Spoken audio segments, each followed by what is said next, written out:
Ano to?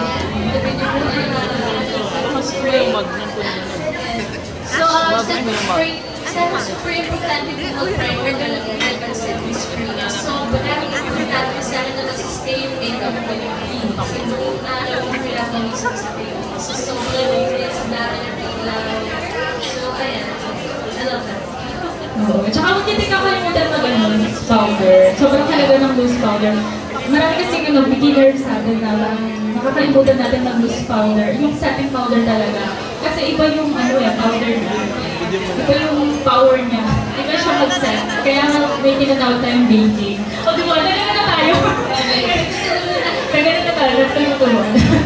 So ngayon, maganda talaga yung set natin siya na loose powder and then powder na finishing powder. Tapos, makeup spray.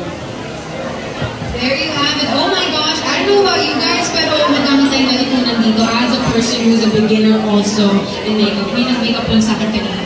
Pero, personally, a beginner makeup person, enthusiast. So maraming salamat, Fujiko and Jillian.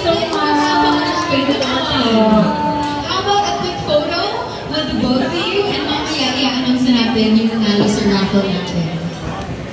We'd also like to call on, of course, Miss Marge. Join us here in...